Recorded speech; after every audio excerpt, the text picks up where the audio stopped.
Hey guys, this is Asher Tolliver, Vice President of Dive Bomb Industries. We're really glad to be involved with the Foul Front and all of its listeners, both veteran and novice. Big things are happening here at Dive Bomb, and we cannot wait for you guys to see some of the new products and ideas we have in store, not only for this season, but for the coming seasons. We're really excited to see some pile pictures and hear success stories about how your dive bomb spreads have helped you in the field this year. Don't hesitate to reach out if you ever have any questions. Good luck this fall.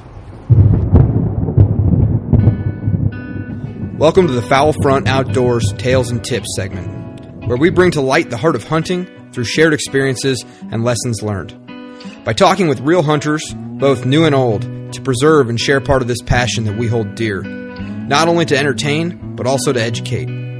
So listen up, because this is Tales and Tips, and you're on the Foul Front. This week's episode is brought to you by Dive Bomb Industries, the fastest growing, most affordable decoys on the market, with unmatched customer service. Visit them online at divebombindustries.com, on Instagram or Facebook at Dive Bomb Industries. Or go ahead and give them a call anytime, 7 days a week, at 314-322-7468. And go ahead and use the promo code FOULFRONT, all undercase with a space in between foul and front, for 10% off your next purchase of Dive Bomb decoys. This episode also brought to you in part by Hunt Hickory Creek. And new to Hunt Hickory Creek this year is their Central Kansas Lodge. They're going to be running hunters from the end of October all the way through January. And their main hunting area is located between Quivira National Refuge and Cheyenne Bottoms. Now, Central Kansas is a special place for waterfowl hunting. And during the peak migration, these refuges hold hundreds of thousands, if not close to millions of birds at one time. So for your chance of a hunt of a lifetime, head on over to hunthickorycreek.com, because if you're going to hunt Kansas, hunt Hickory Creek. Hey everyone, Austin here with Colorado Custom Game Calls. Are you looking for a duck or goose call for next season? Are you a budget hunter? Well guys, let us know over here at Colorado Custom Game Calls. We provide high quality calls at affordable prices. We are budget hunter friendly. Whether it be the colors of the resin, the colors of the band, do you want something in your call? It's your call. You get to build it from the ground up. So guys, make sure you go check us out on our Facebook and Instagram and on the web at coloradocustomgamecalls.com. All right, today's Tales and Tips episode, we've got Elliott Snyder from Freelance Duck Hunting and the Duck Gun Podcast. Elliott, how you doing today? I'm doing great. I appreciate you having me on again. I'm excited to talk with you. And, I've always called myself an introvert, but as much as I love to run my mouth, my wife's saying I can no longer do that. Well, awesome. Well, let's take a minute here to hear from some of our other sponsors. Did you know that tagging migratory game birds after you harvest them is a federal law? Did you know it's being enforced in all 50 U.S. states and Canada? Well, Toe Tags LLC has just the solution for migratory game bird hunters, a waterproof tagging solution that meets all federal tagging laws. With several options of tags and custom tags available, this is perfect for all hunters. Whether you're an outfitter or a weekender, for just a few cents a day, you can ensure you're in compliance with the law. Contact Toe Tags LLC at www.toetagsllc.com. Hey, I want to tell you about a hunt logging system that my friend Elliott from Freelance Duck Hunting has created. It's a site called Freelance Hunt Stats. At Freelance Hunt Stats, you can record information from each day's hunt, which allows you to remember what took place each day, and it also helps you improve your future hunting success. It's easy to use, it tracks game totals, weather patterns, shooting information, bird averages, and a lot more. So go to freelancehuntstats.com and create an account to start logging your hunts today. Also, be sure to head over to docsoutdoorsupplies.com. They've got tons of motion decoys and anything else that you need to be in the outdoors. So, for your 10% off, use FoulFront18 at your checkout at docsoutdoorsupplies.com. Well, you've got a lot of cool stuff coming up this fall. One with, your YouTube channel, and then two with your Hunt Stats project you've got going on. Yeah, this is my absolute favorite time of the year, as probably most of the people listening, because everyone right now, it's like you go through you go through June, no one's thinking about duck hunting really. And you go into early July, and then it starts peaking. You get into August and September, and now we're all just like, we got to go, right? We got to go. So it's like total prep mode right now. Yeah, total prep mode. I just brushed my kayak today, put those pictures on Instagram. So everyone's hyped and ready. But what I've got going is, obviously I've got a bunch of videos on freelance duck hunting coming out. I'm doing a top 5 best videos from season 2, top 5 best videos from season 3, and I'm doing a couple of huge game night trivia prize giveaways. So August 15th at 7 and September 6th at 7 o'clock. Both those nights I'm doing a live stream, and it's like a trivia game, and I'm going to be handing out prizes. I'm really, really excited about that stuff leading up until the teal opener. And then also on the other side, I've got this website that I've been working on getting developed for the last couple of years. And I've got tons of ideas for this, but as of like the last month or so, like 3-4 weeks ago, my original beginning idea that I had 10 years ago is finally completed. So I've put out some videos on that, and I'm just so excited to see where this site goes. So just to give you a real quick rundown on what the site is. It is a place where you can log your hunts and keep track of everything that you're doing in your hunting life. So about 10 years ago, I started an Excel spreadsheet. Well, my dad had been doing it longer than that, but I took it over from him. And I started trying to implement all these ideas that I had. And every time I got something done, I wanted to do something else. And my original idea was just that when I got done with a hunt, I wanted to be able to record exactly what had happened, what I shot, how many shots I took, what the weather was like, and any notes about it. And then I wanted the system to be able to take all that information, group it into a pile, and then allow me to play with it and sort it. And so that's what I've got now. So I can go back and look over my last 10 years of hunts, and I can see each place that I've hunted, how many times I've hunted at each location, how many birds I've shot at each location, what my average bird per hunt is, what my shooting percentage is if I want to, how I did at different places under all sorts of different weather conditions. So more than anything, it gives me the chance to just play around and daydream about duck hunting, and that's the biggest thing.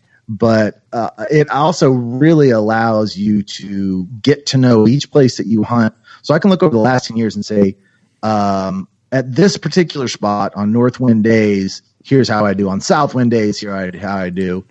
And so it just lets you really understand your hunting at a much higher level than what a traditional journal or even that your memory can do. So most of what is out on the market is journals. And there's one other site that kind of is trying to do what we're doing, but most places allow you to keep track of what you're doing. But what they don't do is they don't gather that information and show you many statistics from it. Most of the other sites are like you mark where you're on a satellite, and it's based more on a journal satellite imaging system. There's not hardly anyone out there that's just based pure what are my totals at all these different locations with weather variables. So I'm really, really excited about it. When you first explained it to me, and then I got the tooling around on it, I was trying to think, how would this benefit my life, or my hunting life? And then I got to thinking about it. And so what I do, I have a weather app on my phone that, I can set up alarms or triggers for perfect weather conditions. It's supposed to be for like running, or, you can set the variables. You can say, okay, when it's this amount of cloudy with the wind out of this direction, this variable, it'll buzz me, it'll ping me and said, hey, spot number 1 is at prime conditions. Well, oh, wow. I got to thinking, I was like, well, I guess I didn't really even know, because when I was setting up the alarms, I was just kind of going off of, oh yeah, it was kind of windy there that day. Okay, yeah. Probably like 4 or 5 miles an hour or something, or, oh yeah, I think it was overcast. I can't remember if it was overcast or partly cloudy, Yeah. I don't remember specifically what the temperature was, and I thought, well, dang, if I could go back and look at that, I could very accurately understand those pictures and set that trigger up. Yeah, absolutely. And I just got done making a video today. And this is the first time I've had this site has actually changed my mind about something. I think most of it, what happens in waterfowl hunting, but not only waterfowl hunting in life, is people have some experiences. They have a handful of experiences, and based on those experiences, they make opinions. and it's what we all do. But a lot of times, and it seems like maybe hunters are a little bit worse about this than others, is you get a tiny handful of experiences. Let's say you use a spinner a couple days and you don't have ducks coming in. So you're like, all right, you know what? Spinners don't work. And then for the next 5 years, you're telling, oh, spinners don't work. And you're basing that off of your perception from a few small handful of experiences. And so I used to believe, in fact, I did a video 3 months ago where I stated, I now believe that duck hunting is better on sunny days than on cloudy days. And I said that based on what I thought was my personal experiences. Well, this was before I got this final product done on the site. I got the site done, and I looked at my own personal hunts. And in the last 10 years, I average half a duck more on cloudy days than I do on sunny days. So here I was 3 months ago saying, I believe sunny days are better based on my experiences. But my true experiences, when I actually looked at the numbers, was opposite of that. We don't have the ability to gather and sort in our mind that kind of data. And this system just kind of lets you do it. So another cool thing is that if you become a member, you can actually look and see what the global averages for the site are. So if I want to see how I'm doing on sunny days, I'm also going to be able to see what the average is for everyone else is on the site. And so the video I did today was based on really looking at the 1,000 plus hunts that have been logged on the site. So we've got about 650 active accounts and over 1,000 hunts have actually been logged. And out of those 1,000 hunts, it turns out that people are averaging virtually exactly the same duck per hunt on sunny versus cloudy. It's like 0.2 ducks more on sunny days than cloudy days. So it's pretty hard to refute data like that. And so, we can all have our opinions, but here I have in front of me over 1,000 hunts telling me that the people that are logging on this site, over 1,000 different hunts from spread out all over the nation, there's not much difference at all. And so that's just, to me, I don't know. I've never heard of anyone having a bunch of actual data and being able to make evaluations of the data like what I've got on the side. I know that the information that the state takes when you have to fill out the little cards and that's nothing compared to the data that we're taking. So one of the things I'm most excited about, you get me like 5-10 years down the road where I've got 50, 100,000 hunts on here. I believe that this data is going to be the biggest data pool of waterfowlers in the history of the world that's ever been gathered. To this degree, that's my belief, and that would be cool to be able to then just. I mean, there won't be an opinion anymore. We'll just know. Right. Yeah. And I want to add all that emotion in there too. It's probably got definitely has a lot of scientific benefits to it as far as migration goes or harvest. How the harvest versus the migration goes. And I'm sure that, in a few years, you're going to have some people that are very interested in seeing some of your data points. I hope so. I think that if nothing else, someone will want to write some articles about it. So one of my main goals is making sure that I keep this data as pure and uncorrupted as possible. Yeah. And so I can't just let anyone dump information in there without any safeguards because, someone can create an account and put that they killed 1 million ducks in one hunt and now all your data is skewed. So I'm dedicated to making sure as best I can that the data is not corrupted because I think it's going to be, really valuable, and I don't even mean in a monetary sense, in 5 or 10 years to have that many hunts with that detailed of information. We're going to add with or without a spinner. So, do spinners work? I will be able to tell you. We will be able to know whether spinners work or not because I'm going to have a pool of people that are going to input it. So, I'm just, if I can make some money on it, obviously I hope to. I've put money into it and I'd like to get that money back. But even if I break even on this thing, I want it just for me, man. I just want to be able to use it and play with it myself. Yeah, I hear you. I showed it a little bit to my wife, and she's like, "Oh, good, another thing for you to tinker around with ducks." Yeah, so, and those of you 9 to 5 guys like me, we all know every now and then we drift off on the computer a little bit, right? This is the perfect site to do that. I'm like, what? How did I do? I'm going to hunt this weekend in this November. How did I do last year in the month of November at this place? So it'll be fun to play with at work. I'll try to stay off it, but it will be fun to play with at work. Yeah. And then maybe, marrying it to, is the weather self-reported or is it married? Not yet. Okay.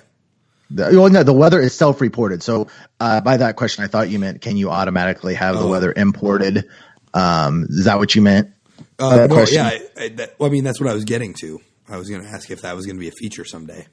I've got so many ideas for this thing. That would absolutely be the easiest thing, because then you could get into barometric pressure and moon phases and all those things. But right now, you have to input the weather yourself. Right. But certainly, if I can get the ball rolling where this thing's making a little bit of money, I can dump a lot on. My teaching salary doesn't exactly lend itself. I've been told by my developer my overall end idea to have developed is like $100,000 idea. So, yeah, we'll see. We'll get it as far as we can.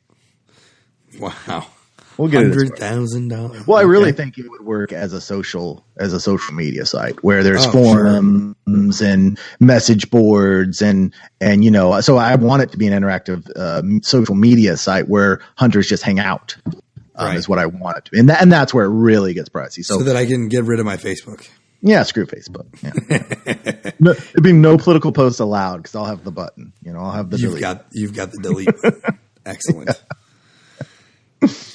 Excellent. So now, you've been hunting around Kansas most of your life, correct? Yeah, my entire life. Yeah, I've lived in Kansas basically my whole life. You've gotten up to Nebraska before, correct? Yep, Nebraska. I've probably hunted more in Nebraska than Kansas, and then Nebraska would be the second most state that I've hunted. Okay. What other places have you hunted?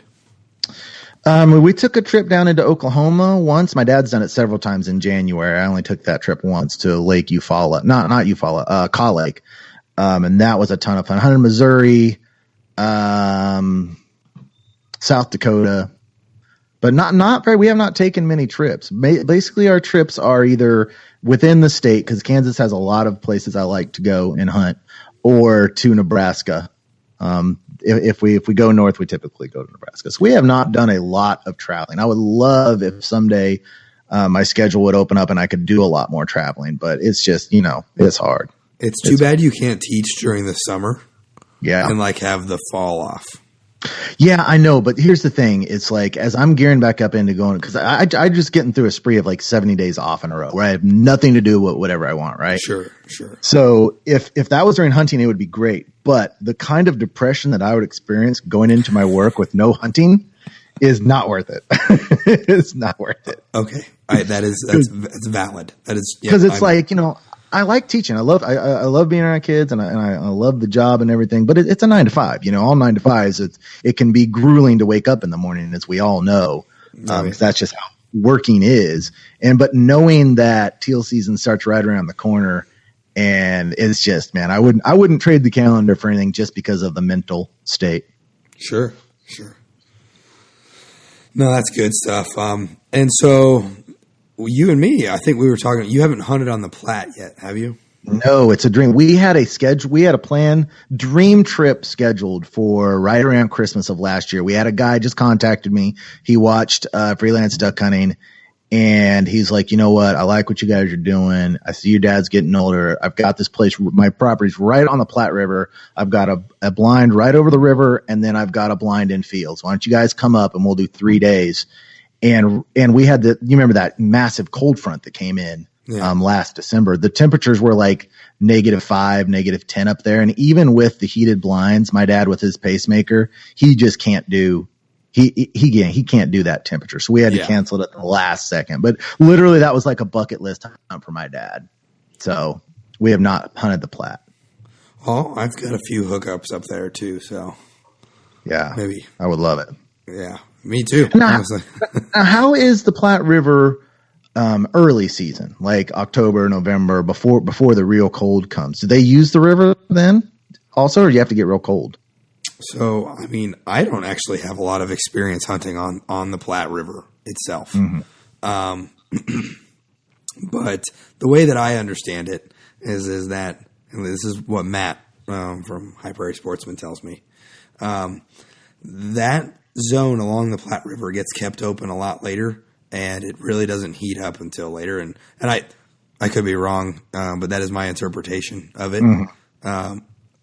Every time I've gone duck or goose hunting out in Nebraska, it's been in the fields around Christmas time because that's the only time I can get home. Yeah. So. Yeah. I've always wanted that. Oh, you know what? I should probably tell your listeners if they want to go create an account, it's freelancehuntstats.com. That's probably an important part. Pretty important. So, yeah. You guys can, marketing decision. Yeah. Yes. You can go and create a free account and start logging your hunts at freelancehuntstats.com. And then, if you want a membership, which is already sortable, I'm actually lowering the price. We're doing a special for $2.99 a month, is what it's going to be. So, awesome. That's probably good to add if people want to go create an account. But you can start logging your hunts completely free. Awesome. You just can't use the filters and see all your accumulated totals for free. Gotcha. But you can log your hunts for free. So anyway, I thought we should get that in there too. Probably. Yeah, no, that's a definitely important thing to add. Okay, so something I wanted to touch on just a little bit. Your crew. I love your crew that you have it. We've all got our hunting crew and the people that make it worth it to wake up in the morning. And you've talked a little bit about, Fumbles, your dad, and then Golden Boy, and then Dan. I just wanted to kind of how did the crew get assembled? Obviously, I'm tracking how you and your dad got. Yeah. It's really interesting how this happened because basically the whole crew fell together right as I started making videos.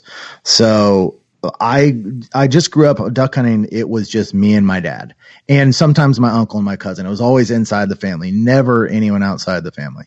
It was kind of a thing that my grandpa kind of had. He was like, we stay within the family because he was afraid people would get shot or whatever. But then I moved up to this area and I basically hunted by myself for about 5 years, where it was almost every hunt around here was just me going solo. And I loved it. I absolutely love solo hunts. I loved that time frame.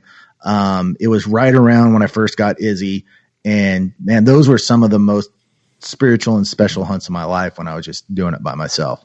But then my dad moved to this area, and then it just became him and myself. And I started a small group here at my house through our church, and old Dan started coming to the small group. This would have been the year right before I started season 1 of FDH. So that'd be like 2015. So during that year, he was a deer hunter, and he was like, I've never been duck hunting. I'm like, you know what?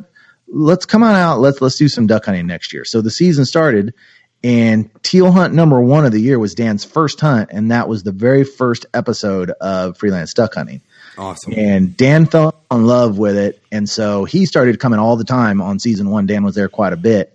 And my boys are always getting older. They're kind of a part of it too. They always infuse themselves into certain episodes. But and then on season 2, Dan was still hunting with us, and we met Aiden, who I later nicknamed Golden Boy, out on a hunt. It was hunt number 9. It's a hunt called Just a Good Time. And hunt number 1, funniest episode where my dad tells the story about how, when you think you have to fart and it's a little bit more and you end up going in your pants a little bit. And we've all done that once or a while, right?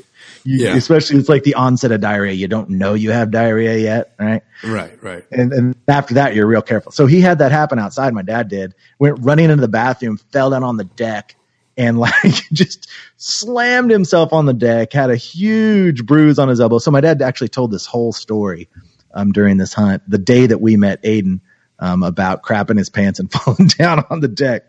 And so that day we met Aiden.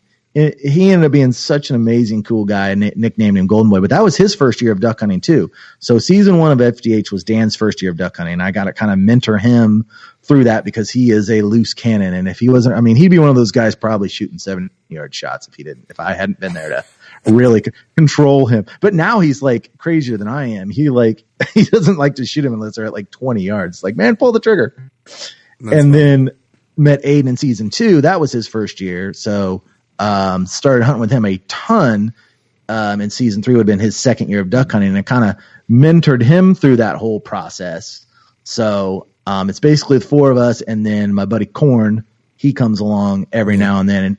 And I wish he could come more, because that guy is a straight character. His pastime is just kind of making fun of me, but he's a great guy. So that's kind of the 5 of us round out most of the people you see on the hunts.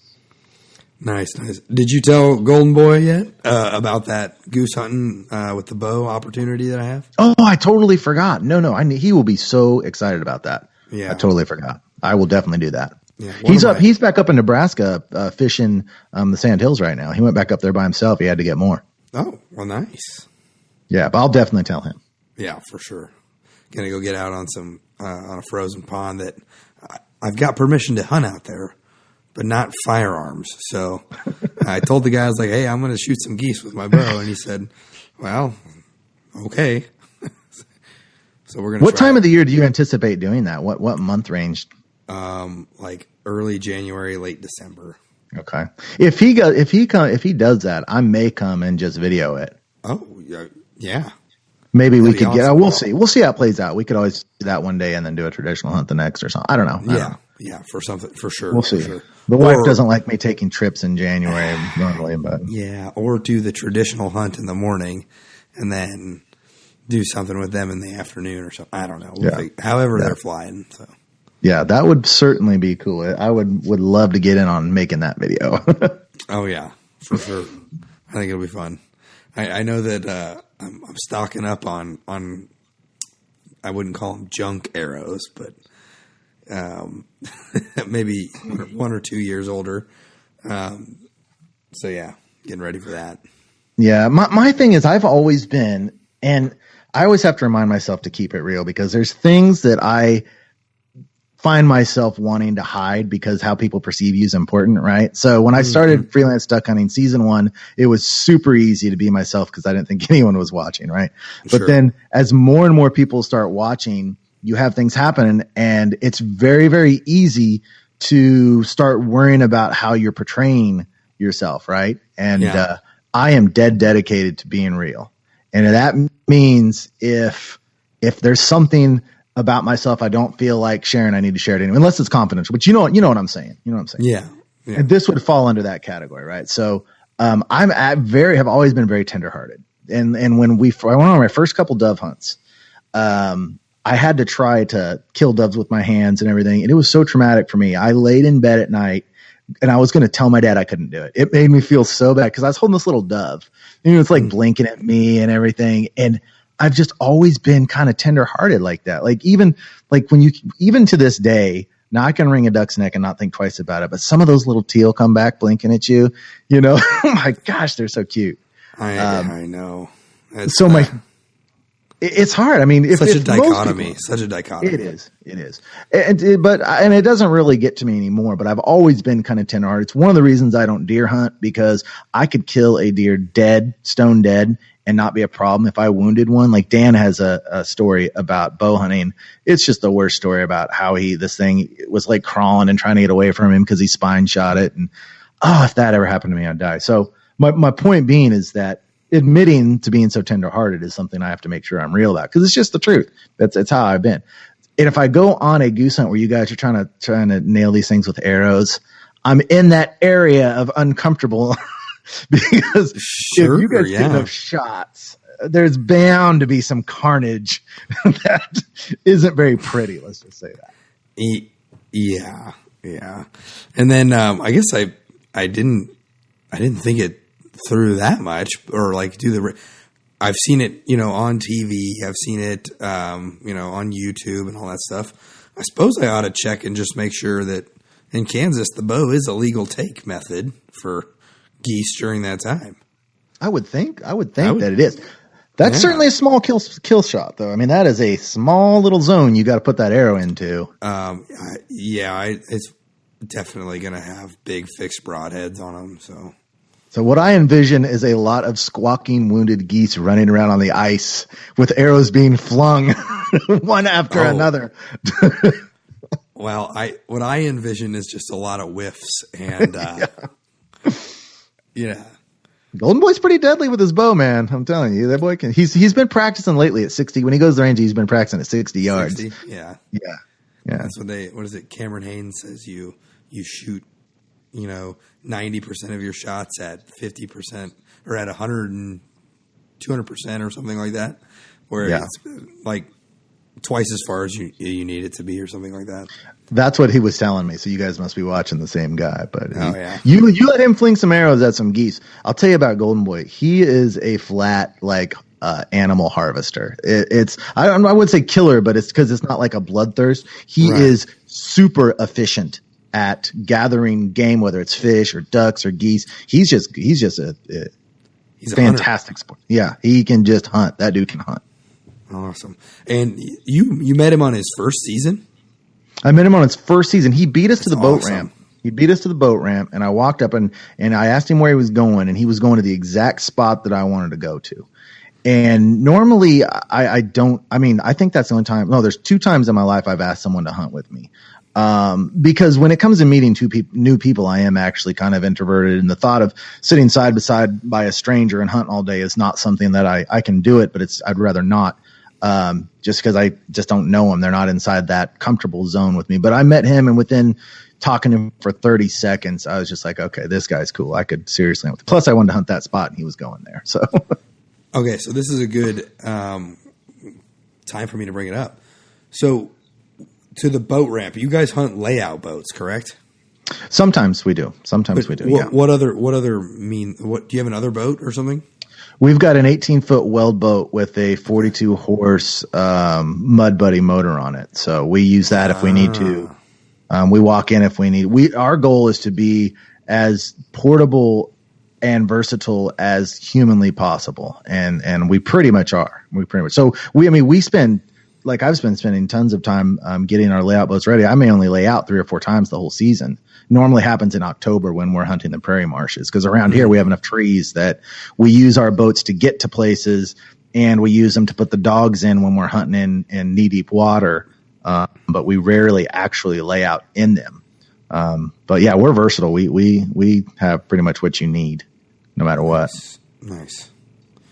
Yeah, that's definitely a good thing to have up here in Kansas.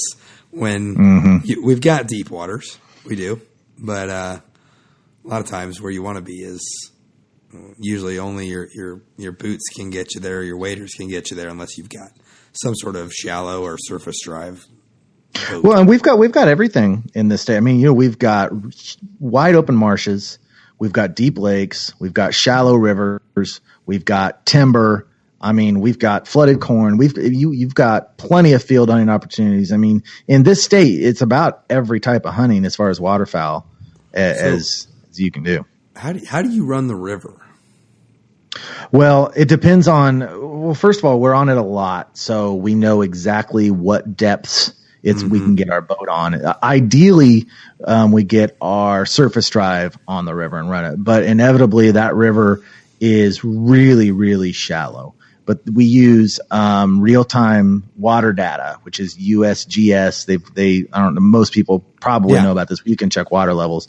And so we know exactly how deep certain points have to be for us to get our big boat on the river. And if we can, it's much, much easier. But typically in December and January, we can't. So then it becomes traveling up and down the river and looking for where the pools of birds are, and then trying to find ways to access those birds, which is not easy. It's not an easy task to do. It's really hard, but it can be done. Right. So when the river ices up, what do you do then? Well, before anyone thinks about hunting a river with ice on it, the number one thing that you have to know is some days you just have to walk away. Because when you get walking out there on ice, it's scary. And I've been in areas in which I know are probably knee deep, but when you're out on it in the ice, you don't really know. The thing about this river, and this one thing that Zach, Iowa Plainsman, when he went on our survival trip with us, and he commented is that he's not used to rivers just being sand bottoms, and the river that we hunt is completely sand on the bottom. It's loose sand. So what happens as the water comes up, because you have lots of rain or reservoirs are letting out lots of water, then it'll push the sand.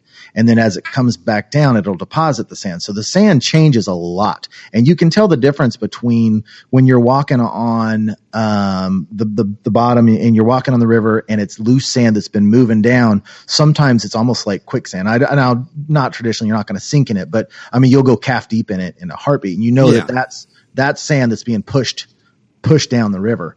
And then the harder bottom sand, that stuff tends to stay there. But what happens is when you get ice and varying water levels, holes get dug out, and you can go like one weekend.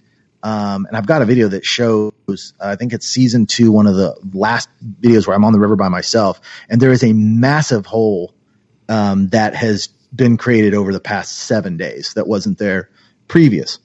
So the number one rule is you always have to tend. The number one rule is you have to walk away. Number 2 would be that you always pretend like you don't know how deep it is. So some of these river spots, I've been in them dozens and dozens of times.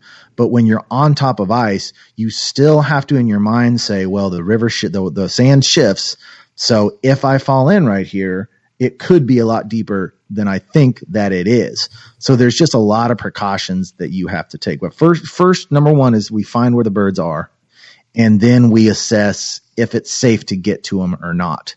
And if it's not, we just have to walk away. But if we do assess that it's safe enough to try to get to them, then we get access on however we can to cross in there, and we just go for it. But we try to be as safe as humanly possible. But it's not for everyone. I'll say that it can be scary.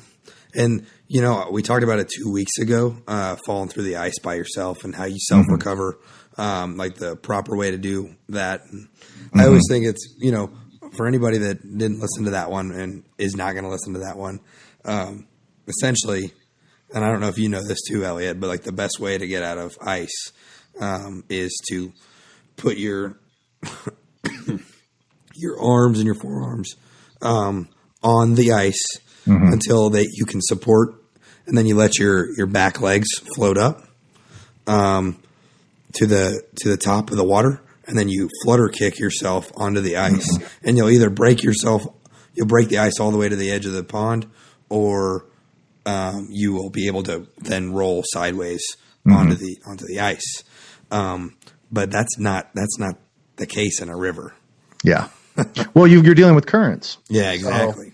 So last year, and we did 2 river ice hunts last year. I was on 2 river ice hunts last year. The first one, I've got to watch Dan like a hawk because he doesn't have that much experience. And sometimes, like in this particular instance, I knew an area that I saw that there was no way you should walk, and because you have an open hole and then a thin strip of ice and then another hole behind it. So it was obvious that we shouldn't be walking into that area. And Dan shot a bird, landed over there, and next thing I know, he's walking over there. Well, he falls to the ice, but luckily he just kind of fell in butt first, so his feet and his legs were out of the ice, and his butt was basically in the hole. But if he had fell through there in that formation where his butt's going down first, I mean, if the current would have drifted him probably 2 or 3 yards, and now he's under ice, right? Right. Now, I don't know how deep it was there, but I know that section was when we had been, because like when we went out on this hunt, we were sure it was shallow, but Golden Boy had an axe, and as we walked across the ice, we were axing holes and then depth checking as we went. Even though I really know that section a lot, we still it just every 10, 15 yards, chop a quick hole, stick a stick down in there, and make sure the depth of the river. So when we got up to the hole where the birds had been sitting, we knew that we were still okay on depth. So Aiden carefully dropped down into the hole, which we knew right there was shallow. And as he walked over to the area where Dan had ended up falling through, it got too deep, like over waist, so he wasn't comfortable. So that section may have been 5-6 feet deep. So the problem is, if Dan falls in there, floats under the ice, 5 feet deep, and now he's on his feet, but he's got ice over his head, right? Right. So it could have been a really bad situation. And then the other hunt we went on with my friend Charlie, where we just pounded him. The best goose hunt of my life, one of the best hunts of my life. He went back out there about a week later with some guys, and this guy went tromping out to an area he shouldn't and almost fell through there. And I know that was another spot that was pretty deep. So, and this is us being as careful as possible. So, both of those situations could have been deadly. So ultimately my advice to people with ice on the river is to stay away from it.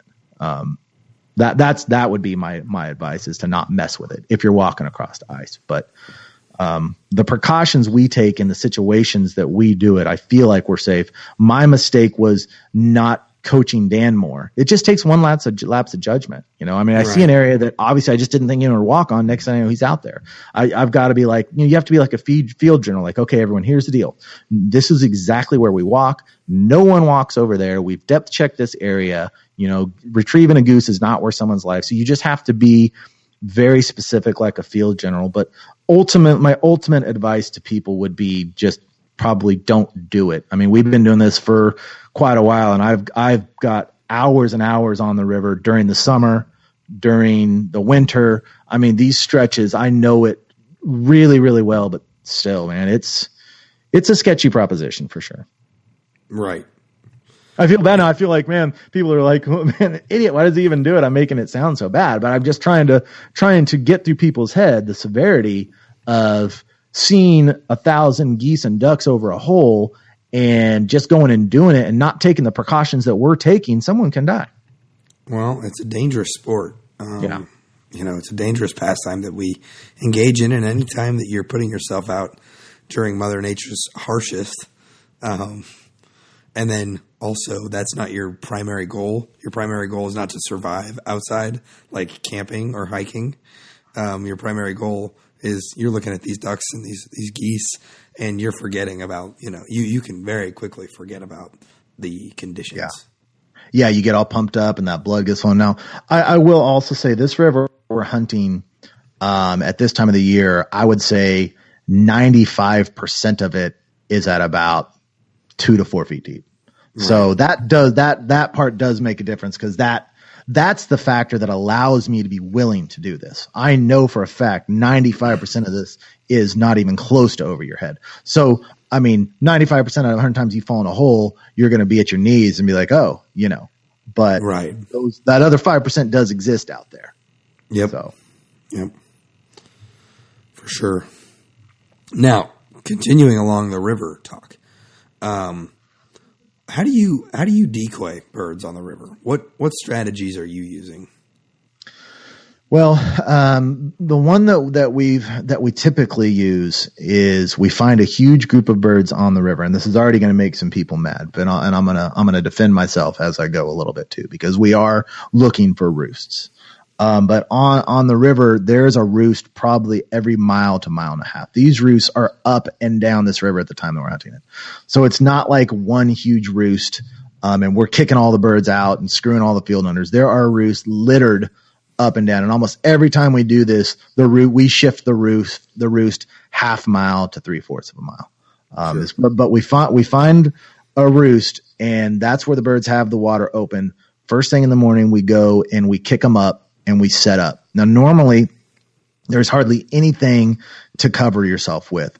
So, we're getting better at this because, a couple of years ago, we're getting better at concealing ourselves. So, but what you need is all white. So you need either an all white layout blind or even yourself all white.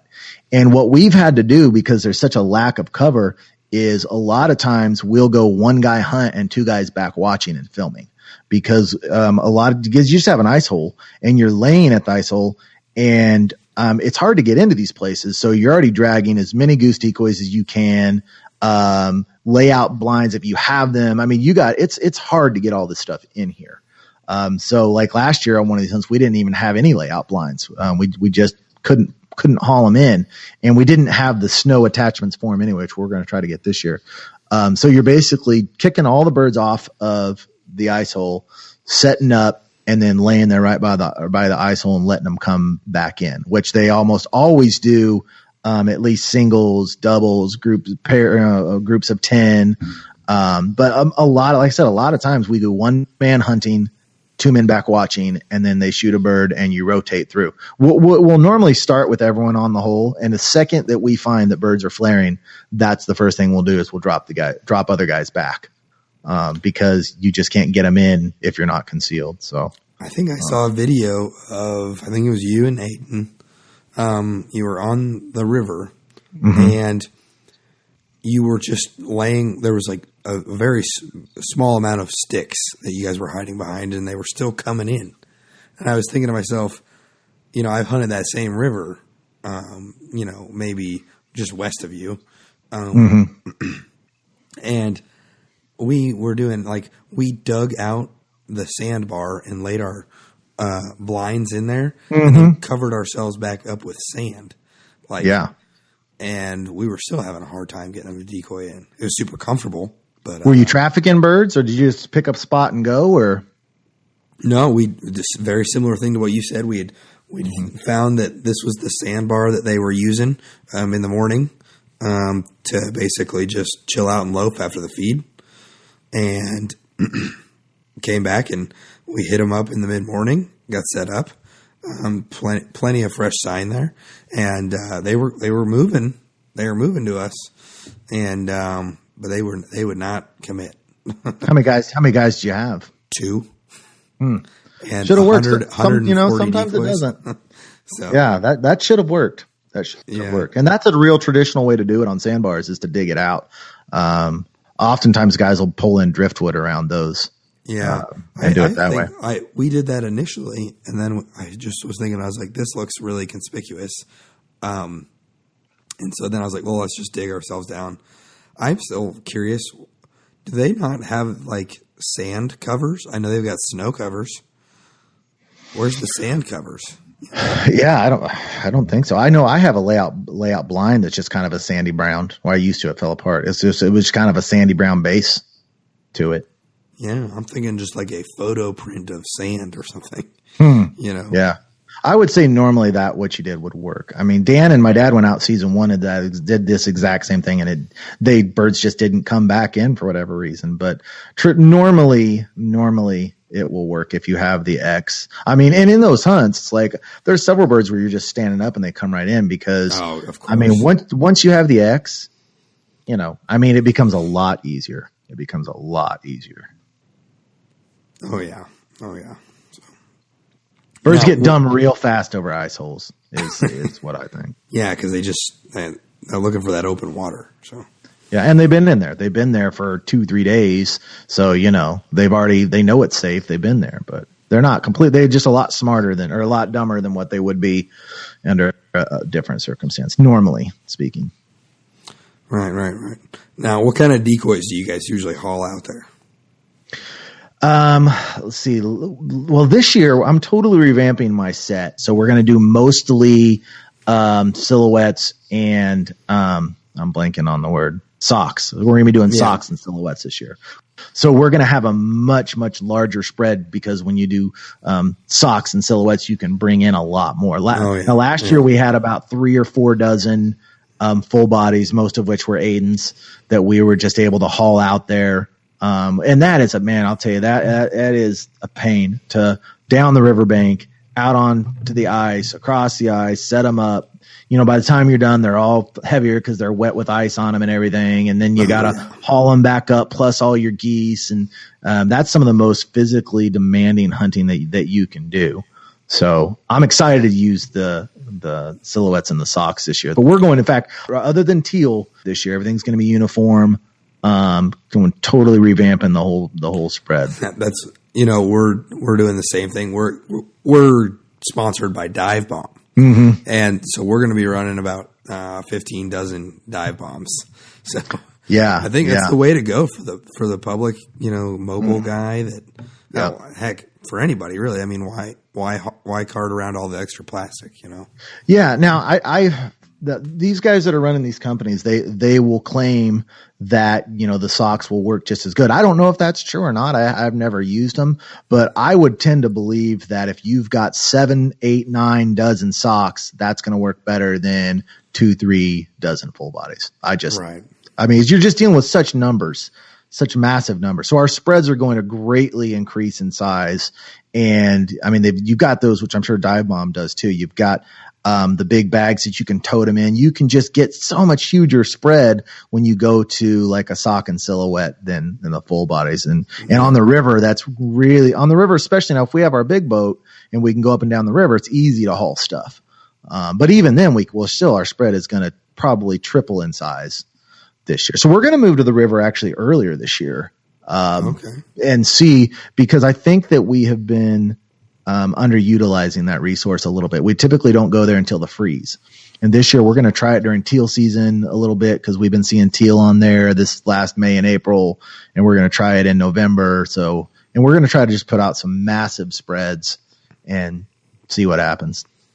Yep. That's exactly what we're doing too. So yeah, I've never hunted the river around where you guys are at. I know my dad has a couple times and really, really had some fantastic mallard hunts after the ice came around where you're at.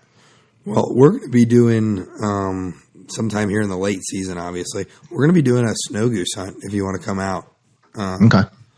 Hunt Hickory Creek is going to be putting that together for us. And I don't know if you've done much in the way of snow goose hunting. I know you've told me a few stories about jumping snow geese.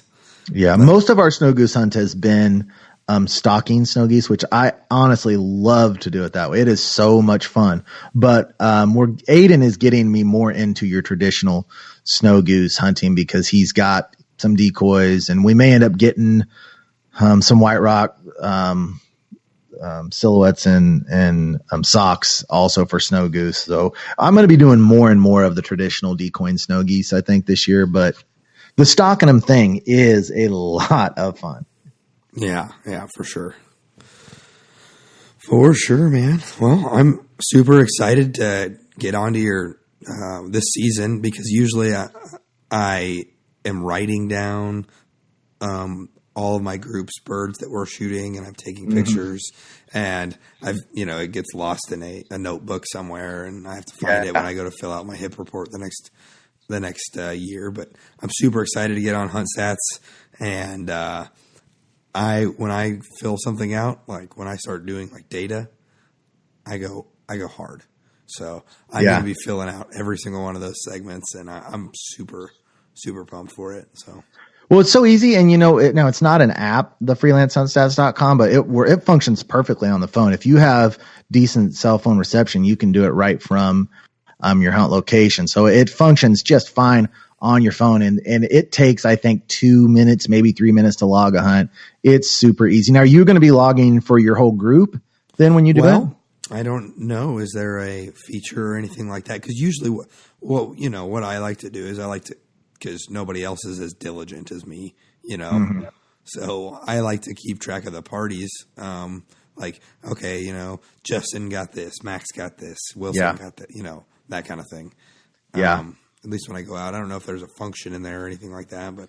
Well, it's not set up to do multiple people, but we can talk about it, and I can tell you how to kind of name things and get around it a little bit to be able to do that if you want to. It will take, because I've got set one way to stop bad data is I've got certain limits set up on birds, so you can't go in and put 1 million birds. So if you're hunting with 4 guys and you all limit out, you couldn't log one hunt because it just wouldn't allow you to input that. But if you did if you did hunting one and named it someone's name or something, but makes sense. Ultimately, best use would be everyone to have an account. But I'll just make them do that.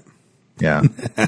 So, hey, man, we got a spell going. It's $2.99 a month. This guy needs a little help making this better for us. You guys need to go in there and set it up.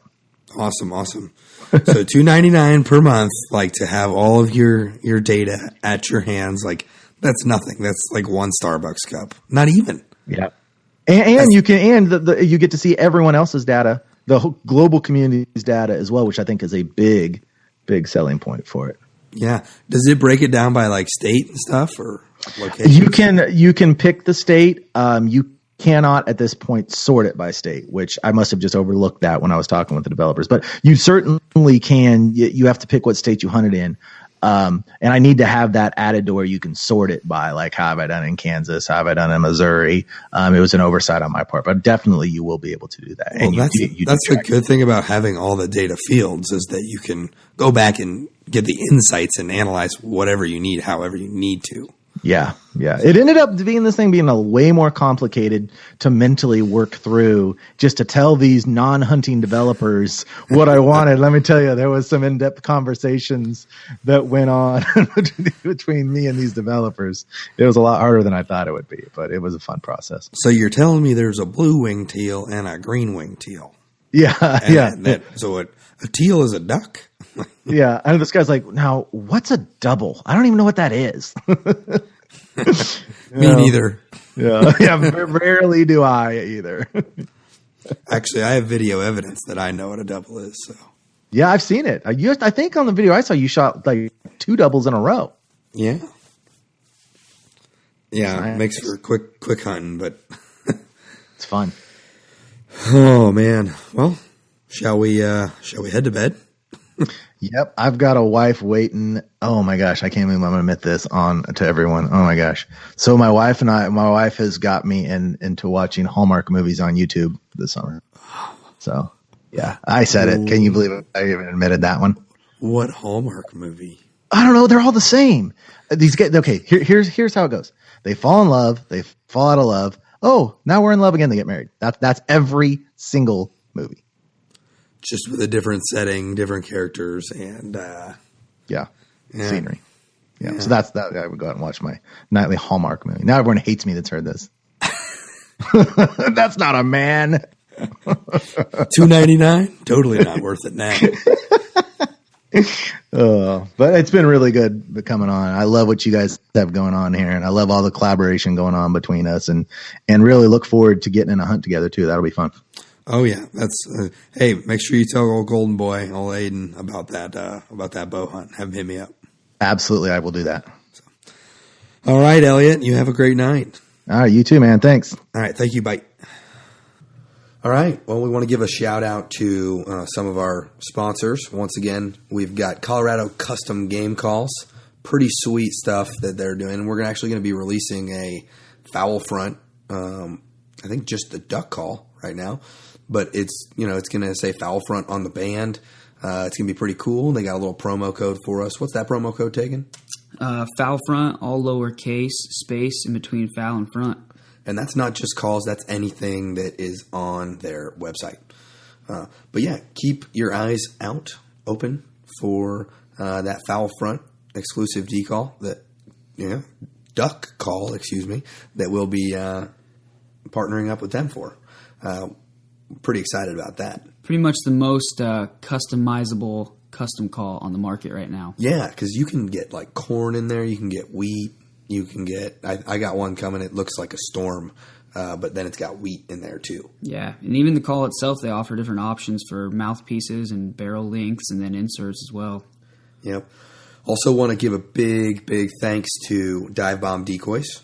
If you are a budget hunter that wants to compete in the field, not only with goose decoys, but they have duck decoys too, and socks.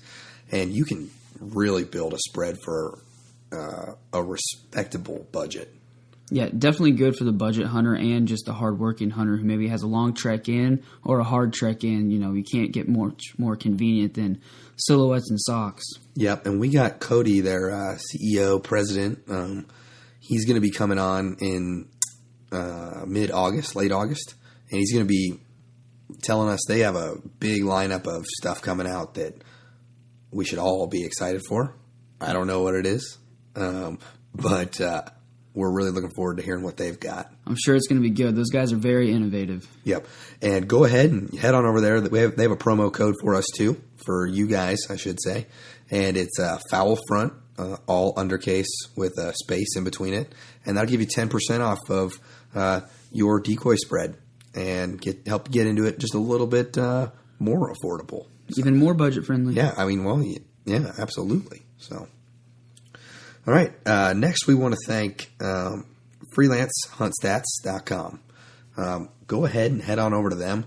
if you really want to get serious about helping yourself out and trying to learn a little bit about the patterns in which you find the most success with your hunting, head on over there. Plus, it's super cool. You can go in there and you can tinker around, and you can actually see everybody else's statistics. You can't go in there and find, Tegan's statistics specifically, but you can see how people are doing on sunny days, how people are doing on cloudy days, just like everything that Elliott just explained in this episode. So we're really excited about that too. Yeah, hopefully find a good overall correlation. And then, like Ben said, you hit the nail on the head. Maybe you'll catch a pattern, and 3 years from now, you're going to be like, oh, this spot 3 years in a row, these kind of ducks, this kind of weather condition, going there today. Yes, sir. Yes, sir. Hey, another thing, too, is Hunt Hickory Creek, our partners in all things waterfowl, pretty much. They are putting up something pretty special for the Fowl Front listeners. We're going to be doing a Fowl Front weekend out there, and it's up in the air when it is right now, but if you head on over to the listener group, you can definitely get in on that Fowl Front weekend. It's going to be pretty cool. We've got some other sponsors that are coming on some point here. They're probably going to be kicking out some stuff for that weekend as well. But we're going to have some good food. We're going to get in on Friday night, and we'll just chum around. We'll record an episode before the hunt, big old round table style. Everybody just jaw-jacking and meeting up, and it'll be really fun. Yeah, good camaraderie with the Fowl Front group, and then also, I'm sure, a bang-up hunt. That new Central Lodge they got there, great location between Quivira and Cheyenne Bottoms, so, lots of birds. Yep, so we'll stay there that night, and we will hunt in the morning on Saturday, and then when we're done banging up the birds out there, we'll head on in back to the lodge, and we'll be doing some Tales and Tips episodes with everybody there, anybody that wants to, and then we'll be recording a post-hunt episode as well. And just sit around, eat, probably play some bags or, jaw Maybe a little bit of ribbing. I know that I'm going to need a little nap just because that's the way I am. But, yeah, and then we'll, have fun, good food, good beer. And then Sunday morning we'll wake up, do it again, and have a nice little lunch, say goodbye, and head on our respective ways. We'd also like to thank Toe Tags LLC. I cannot believe how, people don't realize that tagging thing, that can get you. That can get you a good ticket. That can get you in a lot of trouble. And these guys are going ahead and they're making it super easy for us. And we've got Ryan, he's the man over there at Toe Tags LLC, and he's going to come on. He's going to tell his story and basically why he started this company. Yeah, federal laws are nothing you want to mess with. Nope. Everybody wants to stay legal. Nobody wants to get a ticket. And, we're all about products that help our listeners out and help you guys out and help us out. So that's going to be something that going forward, I'm going to get away from the zip ties, and we're going to get a little bit more legit, and we're going to be, making sure everybody is to the letter of the law. Yeah, that way Ben will stop stealing my birds, too. Oh, come on.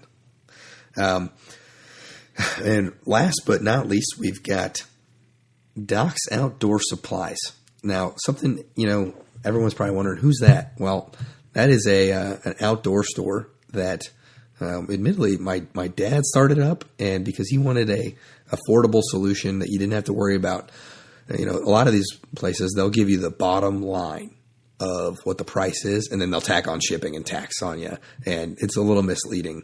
And so with the prices that he's got on there, they're very comparable to some other places, and if not paying a couple bucks less than you might at some other place, but just a real honest, upfront, this is what you're going to pay. He's got a lot of motion decoys on there. He's got some turkey stuff, and then some other outdoor supply stuff. So head on over to docsoutdoorsupplies.com. Yeah, you never know when some of those other outdoor supplies are going to help you in the field just because it's not directly waterfowl related. You never know what you're going to be using out there, what you may need. Yeah, plus it has the added benefit of me not having to pay for my dad's nursing home someday. So, get away from the corporate people and, go ahead and support the local guy. All right, well, that about wraps it up today. I want to thank Elliott for coming on. I want to thank you guys for listening, and I can't wait to see you guys out at the Fowl Front weekend. And A lot of cool things coming up. Yeah, it's only 12 slots, right? So those might fill up quick. Right, yeah. So get in there and sign up. So, all right, for the Foul Front crew, I'm Ben. This is Tegan. Catch you later. Thanks for listening to this week's episode of the Foul Front Waterfowl Podcast. Please come join us on our Facebook group, the Foul Front Waterfowl Podcast group, where you can connect with a good group of hunters, because we're all in this together. We need to act like it so that hopefully our great grandkids will be hunting ducks over our favorite public lands.